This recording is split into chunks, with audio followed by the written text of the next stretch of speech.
আসসালামু আলাইকুম। শুরু করছি উপন্যাস আমি তো ভালোবাসি তোকে, লেখিকা সালমা চৌধুরী। আপনারা যদি এই উপন্যাসের আগের পর্বগুলো না দেখে থাকেন তাহলে এই ভিডিওর এন্ড স্ক্রিনে সম্পূর্ণ প্লেলিস্টটি পেয়ে যাবেন। সেখান থেকে চাইলে ক্লিক করে আগের পর্বগুলো দেখতে পারেন। চলুন উপন্যাসের পরবর্তী অংশ শুরু করা যাক।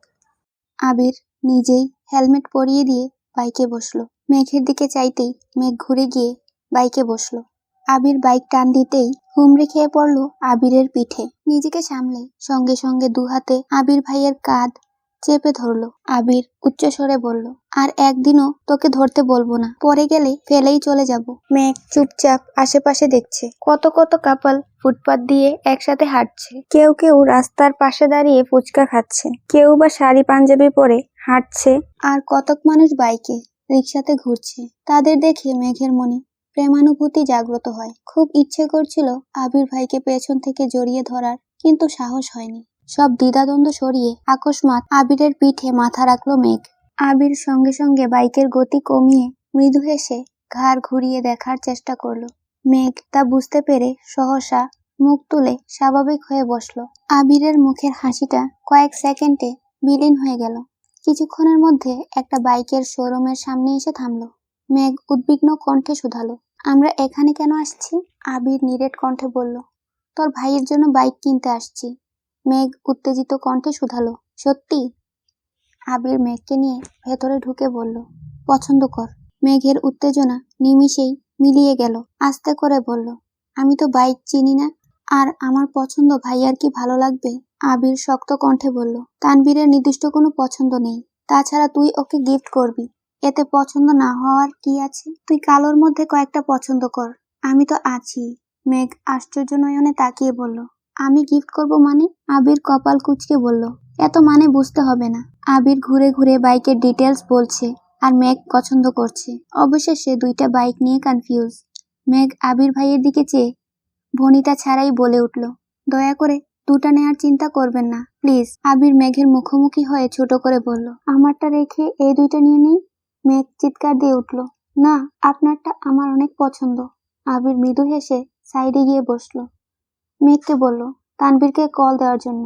আবিরের কথা মতো মেঘ কল দিয়ে সেই কথাগুলোই বলেছে যা আবির শিখিয়ে দিয়েছে। কিছুক্ষণের মধ্যেই তানবীর চলে আসছে। মেঘ তানবীরের হাতে দুটা চিরকুট দিয়ে বলল, যে কোনো একটা তোলো। তানবীর বনুর কথা মতো তাই করলো। সহসা মেঘ উত্তেজিত কণ্ঠে বলল, সারপ্রাইজ, এটা তোমার গিফট আবির ভাইয়ের তরফ থেকে। আবির পাশ ফিরে মেঘের দিকে চেয়ে বলল, আমাদের দুজনের পক্ষ থেকে, টাকা আমার, পছন্দ ওর। তানবীর আবিরকে জড়িয়ে ধরে বলল, থ্যাংক ইউ সো মাচ ভাইয়া। মেঘকেও ধন্যবাদ দিল। বাইকের সব কাজ শেষ করে শোরুম থেকে বের হয়েই মেঘ বলল, ভাইয়া ট্রিট দিবা না? তানবীর হাসি মুখে বলল, অবশ্যই দিব, 1 মিনিট ওয়েট কর বনু। আবিরকে সাইডে নিয়ে তানবীর কানে কানে বলল, ভাইয়া হেল্প করো প্লিজ। আবির কপাল কুঁচকে বলল, কি হেল্প? তানবীর বিড়বিড় করে বলল, তোমার মতো আমিও আমার ওনাকে প্রথমে বাইকে বসাতে চাই। আবির তীক্ষ্ণ দৃষ্টিতে চেয়ে তপ্ত স্বরে শুধালো, আমি কারে প্রথমে বাইকে উঠাইছি?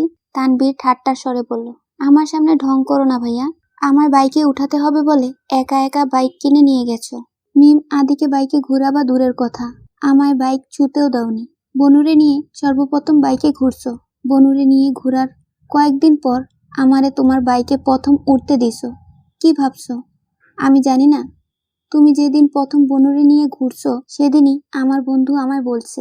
আবির নিঃশব্দে হেসে বলছে, আস্তে বল, ও শুনে ফেলবে। তানবীর আকুল স্বরে বলল, তাহলে আমার ব্যবস্থা করে দাও প্লিজ। আবির গম্ভীর কণ্ঠে উত্তর দিল, তোর ওনাকে তো আনতেই চাইছিলাম, কিন্তু ওনাকে বলার আগেই ছুটে পালাইছে। তানবীর সুস্থির ভঙ্গিতে বলল, প্লিজ ভাইয়া। আবির ভ্রু কুঁচকে তাকিয়ে বিড়বিড় করে বলল, তুইও তো তোর বোনের মতোই হয়েছিস। ঠিক আছে, দেখছি। আবির মেঘের কাছে এসে শান্ত স্বরে বলল, তানবীরের আজকে কাজ আছে, কালকে পরীক্ষা দিয়ে তার সেরা বান্ধবীটাকে নিয়ে রিক্সা করে এখানে চলে আসিস। এখন চল। মেঘ জিজ্ঞাসা চোখে চেয়ে শুধালো, কোথায়? আবির তাকাতেই মেঘ মাথা নিচু করে ফেললো। বুঝতে পারলো কথায় কথায় প্রশ্ন করাতে আবির ভাই রেগে গেছেন। মেঘ লক্ষ্মী মেয়ের মতো বাইকের পেছনে বসে আছে। ঘন্টাখানেক মেঘকে নিয়ে বাইকে ঘুরেছে। ফুচকা, আইসক্রিম থেকে শুরু করে যে স্ট্রিট ফুড পেয়েছে মেঘের পছন্দ মতো সবই কিনে খাইয়েছে আবির। বিকেলের পর থেকে আবহাওয়া খারাপ হতে শুরু করেছে। পর্যায়ক্রমে মেঘের গর্জন শুরু হয়ে গেছে। মেঘ তখন আচার খেতে ব্যস্ত। আবির মেঘের দিকে চেয়ে উদ্বিগ্ন কণ্ঠে শুধালো, বৃষ্টি শুরু হয়ে যাবে তো, বাসায় যাবি না? মেঘ আচার খেতে খেতে আবির ভাইয়ের অভিমুখে চেয়ে আহ্লাদি কণ্ঠে বলে উঠল, বৃষ্টিতে ভিজতে খুব ইচ্ছে করছে। আবির কপাল কুঁচকে চেয়ে আছে, অপলক সেই দৃষ্টি। মেঘ মনে মনে বলছে, এই গোধূলি আলোতে আপনার হাতে হাত রেখে বৃষ্টিতে ভিজতে চাই। বৃষ্টির প্রতিটা ফোঁটাকে চিৎকার করে বলতে চাই, এই মানুষটাকে আমি বড্ড বেশি ভালোবাসি।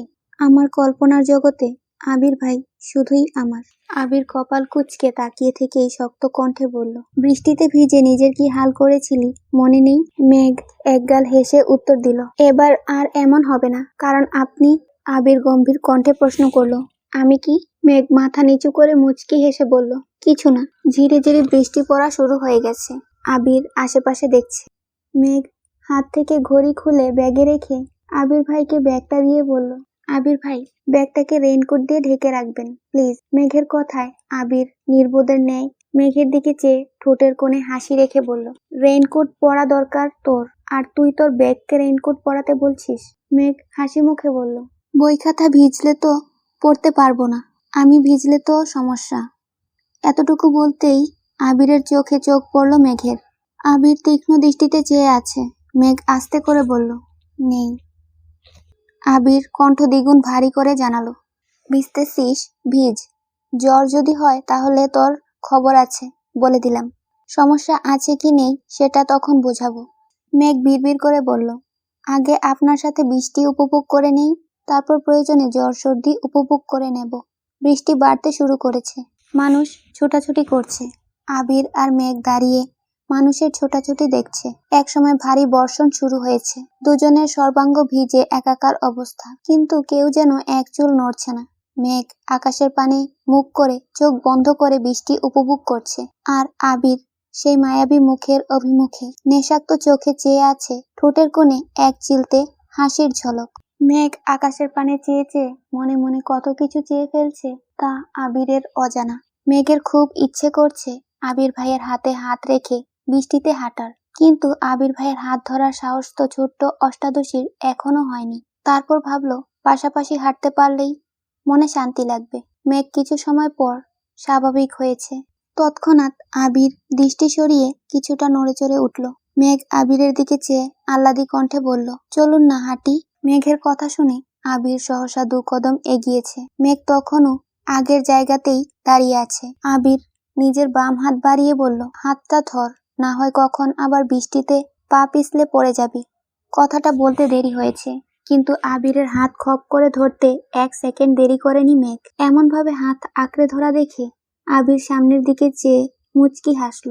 অষ্টাদশী তো জানে না, এই আবিরের মনে অষ্টাদশীর চেয়েও 1000 গুণ বেশি প্রেমানুভূতি সর্বক্ষণ বিচরণ করে। 24 ঘন্টা আবিরের মাথায় শুধু মেঘই ঘুরপাক খায়। অষ্টাদশী কি ভাবে, কি চায়, সবই আবির বুঝতে পারে। তবে কিছু প্রকাশ করে, কিছু অপ্রকাশিত রাখে।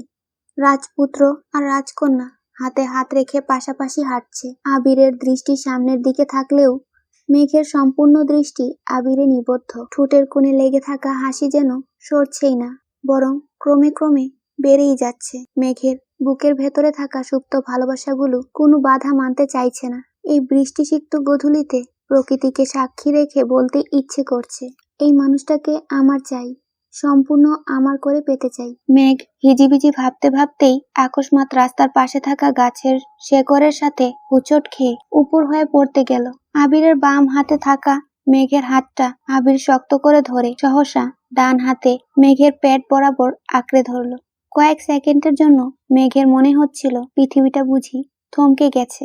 আচমকা হোঁচট খাওয়ায় মেঘের স্বাভাবিক হতে কিছুটা সময় লেগেছে। নিজের উদরে আবির ভাইয়ের শক্তপোক্ত হাতের ছোঁয়া বুঝতে পেরে মেঘ বিস্ময় চোখে উদরে রাখা হাতের দিকে চাইল। বৃষ্টিতে ভিজে পরনের সুতি জামাটা আগে থেকে গায়ের সাথে মিশেছিল। আবির ভাই জামার উপর দিয়ে ছোঁয়ার পরও মেঘের মনে হচ্ছে উন্মুক্ত উদরে হাত রেখেছে আবির ভাই। মেঘের সর্বাঙ্গ শিহরিত হলো। বুকের ভেতরে থাকা হৃৎপিণ্ডটা বাইরে বেরিয়ে আসতে চাইছে। মেঘের নিঃশ্বাস গলায় আটকে যাচ্ছে। হোঁচটের ফলে পায়ের বৃদ্ধাঙ্গুলের কোণা উঠে রক্ত বের হচ্ছে। স্নায়ুতন্ত্রে ক্রমাগত সিগন্যাল দেওয়ার ফলে মেঘ বুঝতে পেরে উফ করে উঠল। নিজেকে কন্ট্রোল করে মেঘ দাঁড়িয়ে পায়ের দিকে চাওয়ার আগেই ব্যথা বুঝতে পেরে ঠোঁট ফুলিয়ে কান্না শুরু করে দিয়েছে। আবির সঙ্গে সঙ্গে বসে পড়ল আঙ্গুলটা দেখতে। রক্ত যা বের হচ্ছে সবই বৃষ্টির পানিতে ধুয়ে চলে যাচ্ছে। পকেট থেকে একটা ওয়ান টাইম ব্যান্ডেজ বের করে আপাতত আঙ্গুলে পেঁচিয়ে দিল। আবিরের ছোঁয়াতে পায়ের ব্যথা সারল কিনা কে জানে। মেঘের মনের ব্যথা যেন 1 সেকেন্ডেই সেরে গেছে। মেঘ বাকরুদ্ধ হয়ে চেয়ে আছে, তার চোখ দিয়ে শুধু পানি পড়ছে। আবির দাঁড়িয়ে 2 হাতের উল্টো পিঠ দিয়ে মেঘের গাল বেয়ে পড়া চোখের পানি তার সাথে বৃষ্টির পানি মুছে দেওয়ার চেষ্টা করলো। তারপর আবির তপ্ত স্বরে বলল, এত সামান্য ব্যথায় এভাবে কাঁদলে হবে? তৎক্ষণাৎ মেঘের ফোঁপানোও বন্ধ হয়ে গেছে। মেঘ কিছু বলার আগেই আবির আচমকা মেঘকে কোলে তুলে নিল। মেঘের চোখ কোটর ছেড়ে বেরিয়ে আসতে চাইছে। নিজেকে সামলাতে সহসা এক হাতে আবিরের শার্টের বোতাম সহ কিছুটা অংশ চেপে চোখ বন্ধ করে ফেলেছে। রাস্তার দুপাশে বড় বড় গাছ, বৃষ্টিতে ভেজা পিচ ঢালা রাস্তায় মেঘকে কোলে নিয়ে আবির হাঁটছে। কিছুটা সময় পর মেঘ চোখ খুলে বৃহৎ চোখে আবিরের শ্যামবর্ণের চেহারায় চেয়ে আছে। আবিরের চুলে, নাকে, মুখে, গালে পড়া বৃষ্টির ফোঁটার কিছুটা মেঘের মুখেও ছিটকে পড়ছে।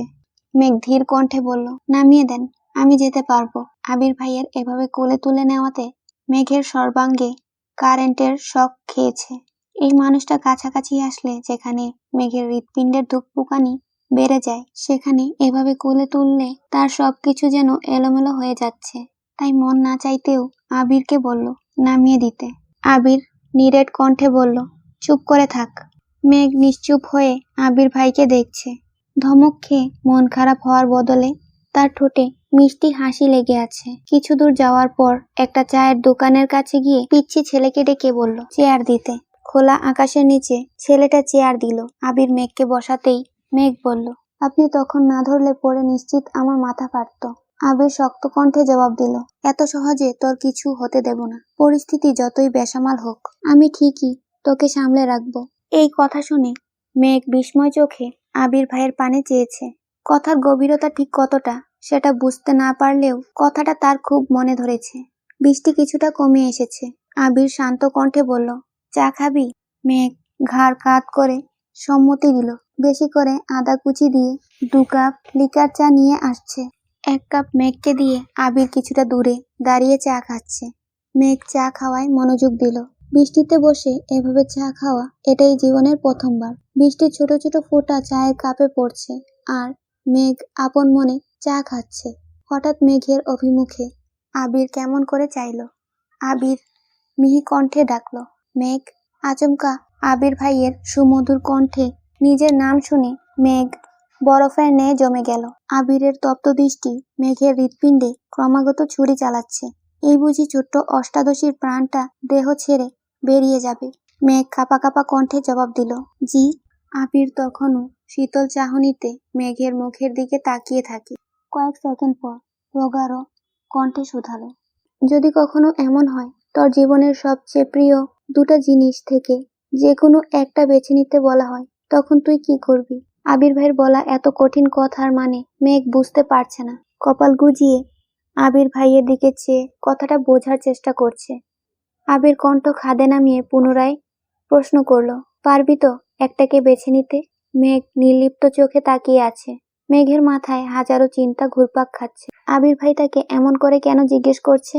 উনি কোথাও গেলে তো আমার পছন্দের সব জিনিস না চাইতেই নিয়ে নেন, বেছে নিতে দেন না। তাহলে কি এমন জিনিস যা একটাই বেছে নিতে হবে? মেঘের নিরুত্তর পরিস্থিতি দেখে আবির মনে মনে বলল, যেদিন তুই 2টা প্রিয় জিনিস থেকে একটা বেছে নিতে পারবি, মন শক্ত করে বলতে পারবি এটাই আমার লাগবে, সেদিন তোকে এই প্রশ্নটা দ্বিতীয়বার করব। আবির গলা খাকারি দিয়ে বলল, বাদ দে এসব, আরেক কাপ চা দিতে বলছি, তুই চা খা, আমি বাইকটা নিয়ে আসি। আবির আশপাশ দেখে চায়ের টাকা দিয়ে আরেক কাপ চা দিতে বলে বাইক আনতে চলে গেছে। ডাক্তার দেখিয়ে ঔষধ নিয়ে মেঘকে বাসার সামনে নামিয়ে দিল। বরাবরের মতো মেঘ আজও প্রশ্ন করলো, বাসায় আসবেন না?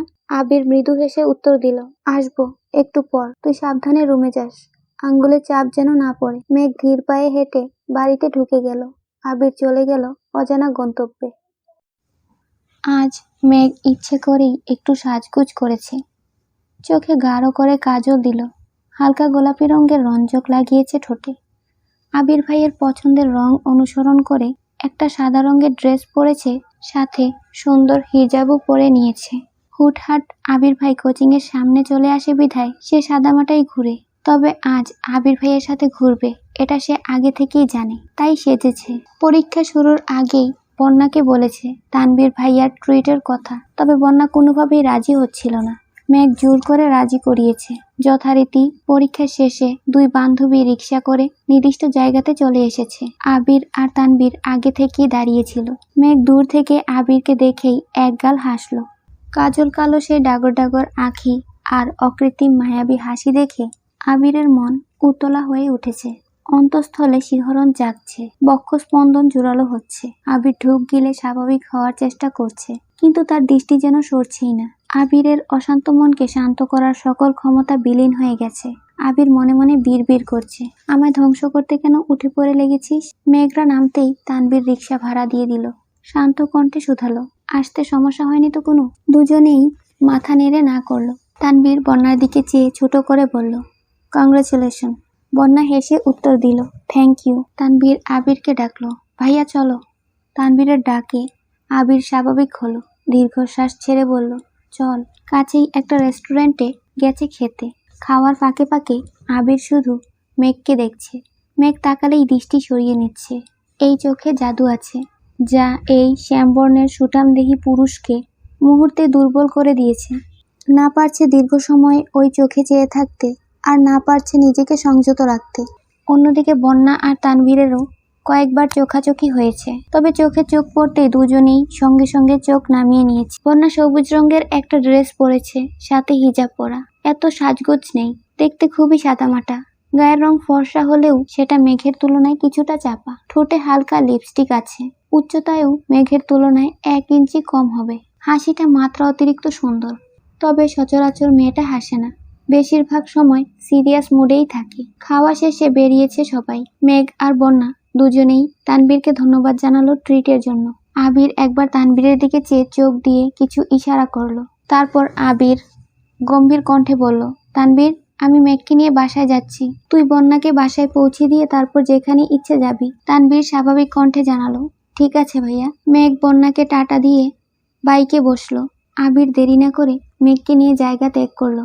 আবিররা যাওয়ার পরই তানভীর বাইকে বসে বন্যার দিকে চেয়ে বলল, উঠো। বন্যা ঠান্ডা স্বরে জানালো, আমি রিক্সা করে চলে যেতে পারবো। তানভীর একটু রাগী ভাব নিয়ে বলল, শুনুনি ভাইয়া কি বলছে? তোমায় বাসায় দেওয়ার পর আমার দায়িত্ব শেষ হবে। উঠো।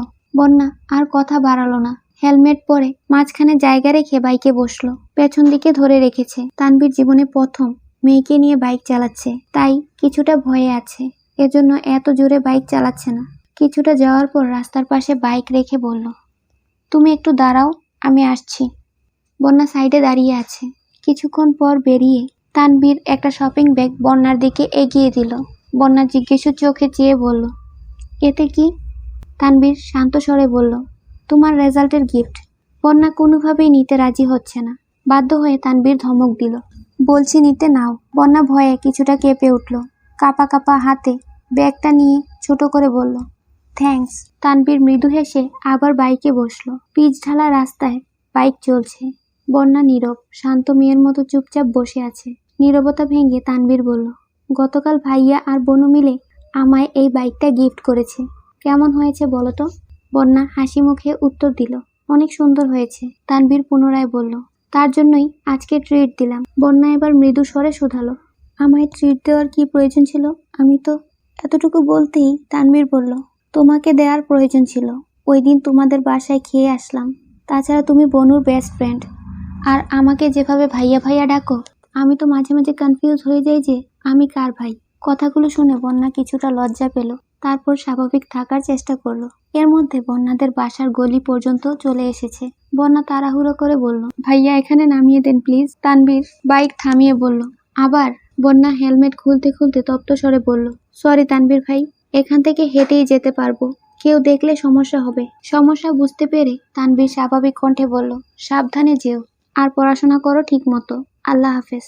বন্যাও আল্লাহ হাফেজ বলে শপিং ব্যাগ নিয়ে গলি দিয়ে হাঁটছে। তানভীর কিছুক্ষণ স্থির দাঁড়িয়ে চেয়ে রইল সেদিকে, তারপর আবার বাইক স্টার্ট দিয়ে চলে গেল। আবির বাসার দিকে না গিয়ে অন্য রাস্তায় যাচ্ছে দেখে মেঘ চিন্তিত স্বরে বলল, বাসায় যাবেন না?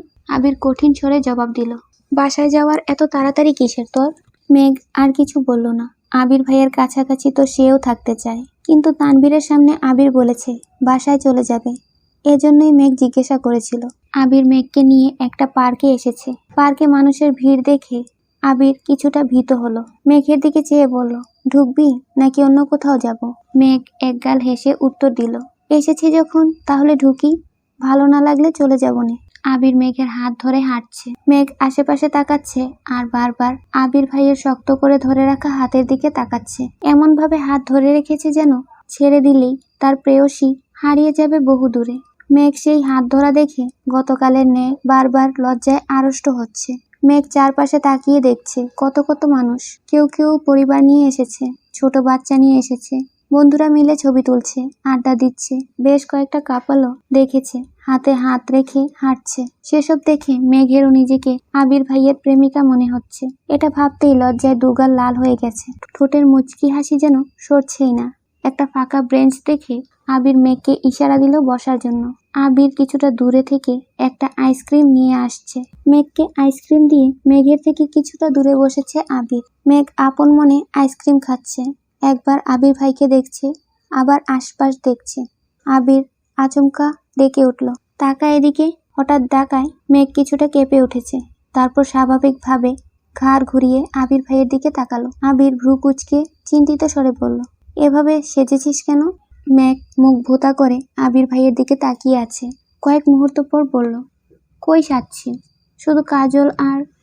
এটুকু বলতেই আবির বলল, শুধু কাজলটাও আর দিবি না? আবির মনে মনে বলল, তোর এই চোখের মায়ায় আমি ছাড়া আর কাউকে পড়তে দিব না। মেঘ আহ্লাদি কণ্ঠে শুধালো, কাজল দিলে কি আমায় অনেক সুন্দর লাগে? আবির তীক্ষ্ণ দৃষ্টিতে চেয়ে বলল, ওই যে দূরে গাছটা দেখা যাচ্ছে, ওই ডালে বসে থাকা পেতনিটার মতো লাগে। এজন্যই বলছি কাজল পরে রাস্তাঘাটে মানুষকে ভয় দেখাইস না। মেঘ নিচের উষ্ঠ উল্টে আবিরের দিকে চেয়ে আছে। চোখ পানিতে টইটুম্বুর হয়ে গেছে। পল্লব ঝাপটালেই গাল বেয়ে গড়িয়ে পড়বে। আবির কপাল কুঁচকে চেয়ে আছে। বিরক্তি নিয়ে বলল, তোর সমস্যা কি মেঘ? কিছু বলার আগেই কান্না করে দেশ কেন? 1 মিনিট কাঁদলে 1 ঘন্টা মাথা ব্যথায় ভুগিস, সেটা মাথায় থাকে না? মেঘ অবাক চোখে তাকিয়ে ভেজা কণ্ঠে প্রশ্ন করলো, আপনি কিভাবে জানেন আমার মাথা ব্যথা হয়? আবির ঢুক গিলে কণ্ঠ ভারী করে বলল, এটা জানা এমন কোনো কঠিন বিষয় না। দূরে ছিলাম মানে এই না যে সব ছেড়ে গেছিলাম। চল বাসায় যাই। সময় চলে যাচ্ছে নিজস্ব গতিতে। মাঝখানে কেটে গেছে বেশ কিছুদিন। আবিরের ব্যস্ততম দিন কাটছে। এই সপ্তাহে নির্বাচন। তানভীরেরও ব্যস্ততা বেড়েছে 3 গুণ। নির্বাচনের কাজে এতটাই ব্যস্ত, কখনো রাত 2-3টায় বাসায় ফিরে, কখনো বা ফিরেও না। নিজস্ব বাইক থাকাতে এখন তেমন একটা সমস্যা হচ্ছে না। বাইক কেনার পর বাসায় টুকিটাকি সমস্যা হলেও সবকিছু আবিরই সামলে নিয়েছে। আগামী মাসে ঢাকা বিশ্ববিদ্যালয়ে অ্যাডমিশন টেস্ট, তার কিছুদিন পর মেডিকেল পরীক্ষা। কোচিংয়ে ক্লাস শেষ, এখন শুধু মডেল টেস্ট পরীক্ষা চলছে। 10টা থেকে 12টা পর্যন্ত কোচিংয়ে পরীক্ষা হয়। পরীক্ষার পর জান্নাত আপুর পড়া, তার সাথে নিজস্ব পড়ার চাপ তো রয়েছেই। তবে সবকিছুর মাঝেও আবির ভাই যেন মেঘের সমস্ত পৃথিবী ঘিরে রেখেছে। সকাল আর রাতে ব্যালকনিতে দাঁড়িয়ে আবিরকে দেখা এখন মেঘের অভ্যাসে পরিণত হয়ে গেছে। শুক্রবারটা শুধু ব্যতিক্রম। তবে শুক্রবারে মেঘ নাস্তা খেতে যাওয়ার আগে চুপি চুপি আবির ভাইয়ের দরজা পর্যন্ত এসে আবির ভাইকে দেখে যায়। ধরা পড়ার ভয়ে রুমের ভেতর ঢুকে না। আজ আবিরের অফিসে মিটিং আছে। রেডি হয়ে কোনো রকমে হালকা নাস্তা করেই বেরিয়ে পড়েছে। প্রথমে বাবার অফিসের কাজ শেষ করতে হবে। 12টায় মিটিং টাইম দিয়েছে। 11টা 50 নাগাদ আবির নিজের অফিসে পৌঁছেছে। রাকিবের পার্সোনাল সমস্যার জন্য এখনো অফিসে আসতে পারেনি। আবির রাকিবকে কল দিয়ে জিজ্ঞাসা করছে, কই তুই? আমি কি ওয়েট করব নাকি মিটিং শুরু করব? রাকিব জ্যামে আটকে আছে। ঢাকা শহরের জ্যাম মানে লাগছে তো লাগছেই, শেষ আর হবে না। রাকিব ঠান্ডা স্বরে বলল, তুই শুরু কর, আমি কাছাকাছি আছি, আসতেছি। আবির আর কথা বাড়ায়নি। জাস্ট 12টায় মিটিং শুরু করেছে। 2 মিনিটও হয়নি। কথা শুরু করেছে। এর মধ্যে টেবিলে রাখা মোবাইল ফোনে ভাইব্রেশন হচ্ছে। বিরক্তিতে কপাল কুঁচকে ফোনের দিকে তাকাতেই রীতিমতো আশ্চর্য হয়ে গেল। কাঙ্ক্ষিত নাম্বার থেকে অনাকাঙ্ক্ষিত সময়ে কল চলে আসছে। সহসা আবিরের ঠোঁটে হাসি ফুটে উঠেছে। সামনে বসে থাকা স্টাফরাও অবাক চোখে সেই হাসি দেখছে। কারণ এই মানুষটা অফিসে থাকাকালীন ভুল করেও হাসে না, প্রয়োজন ছাড়া কারো সাথে কোনো কথা বলে না। গোমরামুখ মানুষের হাসি এত সুন্দর হয়, তারা হয়তো সেটা ভেবেই চেয়ে আছে।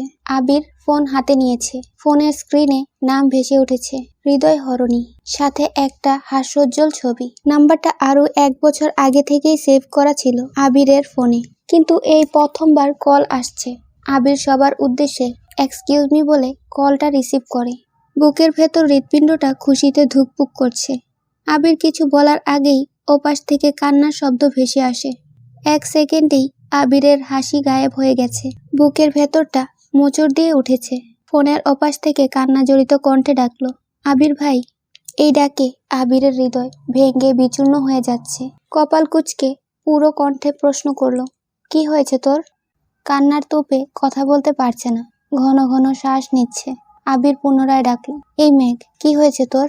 মেঘ কোনো রকমে বলল, একটা ছেলে আমার হাত ধরে। এটুকু বলতেই আবার কান্না শুরু করেছে। আবিরের বুকের ভেতর তাণ্ডব চলছে। তীব্র যন্ত্রণা শুরু হয়েছে বুকে। সেই যন্ত্রণা বুক খুঁড়ে বেরিয়ে আসতে চাইছে। হৃদয়ের তোলপাড় চোখে ভাসতে বেশি সময় লাগেনি। চোখের বর্ণ পরিবর্তন হতে শুরু করেছে। ক্ষণিকের ব্যবধানে রক্তবর্ণ ধারণ করেছে চোখ। রুমে 3টে এসি চলছে, তারপরও আবির ঘেমে একাকার হয়ে যাচ্ছে। আবির উদ্বিগ্ন কণ্ঠে প্রশ্ন করল, কোথায় আছিস? মেঘ কাঁদতে কাঁদতে জায়গার নাম বলল। আবির শক্ত কণ্ঠে বলল, আমি আসছি এখনই, মিটিং অফ। কথাটা বলেই আবির ভীষণ তাড়াহুড়োতে মিটিং রুম থেকে বেরিয়ে গেছে। সবাই আশ্চর্য বনে গেছে। আবিরের চোখ টকটকে লাল হয়ে গেছে। পরনের ব্লেজার খুলে নিজের রুমের দরজা থেকে ভেতরে ছুঁড়ে ফেলে বের হয়ে যাচ্ছে। আবিরের পিএস ছুটে এসে ডাকছে, কোথায় যাচ্ছেন স্যার? আজকের মিটিংটা অনেক গুরুত্বপূর্ণ। আবির অগ্নিদৃষ্টিতে চেয়ে বলল, আমার যাওয়াটা এর থেকেও বেশি দরকার। আটকিও নামায়। কথায় রাগের তীব্রতা স্পষ্ট। পিএস চিন্তিত স্বরে বলল, স্যার, ওইখানে একটু পরে গেলে হয় না? অথবা অন্য কেউ গেলে মিটিংটা আপনি করতে পারতেন। আবির রাগান্বিত কণ্ঠে হুঙ্কার দিয়ে উঠল, কার বুকে এত সাহস যে আমার কলিজায় হাত দিছে? ওই কুত্তার বাচ্চারা না মারলে আমার শান্তি হবে না। এর মধ্যে রাকিব অফিসে ঢুকেছে। আবিরের চিৎকার শুনে ছুটে আসে। আবিরের এত ভয়ঙ্কর রূপ দেখে ভীত স্বরে প্রশ্ন করলো, মেঘের কিছু হয়েছে? আবির কোনো কথা না বলে রাগে কটমট করতে করতে চলে যাচ্ছে। রাকিব পেছন থেকে ডেকে বলল, আমি কি যাব তোর সঙ্গে? আবির শক্ত কণ্ঠে বলল, লাগবে না। আবির এক প্রকার দৌড়ে বেরিয়ে গেছে অফিস থেকে। রাকিব এবার পিএস এর দিকে চেয়ে শুধালো, কি হয়েছে? ছেলেটা শান্ত স্বরে সব বর্ণনা করলো। রাকিব স্বাভাবিক কণ্ঠে শুধালো, কোনো কথায় মেঘ নাম শুনেছ? ছেলেটা উপর নিচ মাথা নাড়ল। রাকিব দীর্ঘশ্বাস ছেড়ে গম্ভীর কণ্ঠে বলল, ভাই, আজ প্রথমবার আবিরের পথ আটকাইছো, তাই তোমায় কিছু করেনি। ভবিষ্যতে আর কোনোদিন আবিরকে আটকানোর চেষ্টা করো না, তাহলে ওর সম্পূর্ণ রাগ তোমার উপর ঝাড়বে। আবিরের পৃথিবীর 99.99% জুড়ে শুধু মেঘ, বাকি 0.01% তার পরিবার, আমরা, অফিস, সবকিছু। যা বলছে তাই করো, মিটিং অফ রাখো। ছেলেটা ভীত কণ্ঠে প্রশ্ন করলো, মেঘ কি স্যারের গার্লফ্রেন্ড? রাকিব মৃদু হেসে উত্তর দিল, শুধু গার্লফ্রেন্ড হলে বোধহয় এত কিছু করতো না। আবির বেঁচে আছেই শুধু এই মেঘের জন্য, না হয় কবে পৃথিবীর মায়া ত্যাগ করে চলে যেত। ছেলেটা কপাল কুঁচকে তাকিয়ে আছে রাকিবের দিকে। রাকিব তা বুঝতে পেরে স্বাভাবিক কণ্ঠে বলল, সেসব বাদ দাও, কিন্তু ভবিষ্যতে এমন কাজ আর করো না। অন্ততপক্ষে মেঘের ব্যাপারে তো কোনোদিন নাক গলাবাই না, তাহলে দেখবা তুমি আছো কিন্তু তোমার নাক নেই। So be careful. যতটা কুল আর শান্ত আবিরকে দেখো, সে এতটাও শান্ত নয়। রাকিব চিন্তিত স্বরে বিড়বিড় করে নিজের ক্যাবিনে যাচ্ছে। আল্লাহ জানে কোন বিপদে আছে। জ্যামের জন্য মেইন রোড দিয়ে যাওয়া অসম্ভব। অনেকটা রাস্তা ঘুরে আবির ঘটনাস্থলে এসে পৌঁছেছে। মেঘ একটি বেঞ্চিতে বসে কাঁদছিল।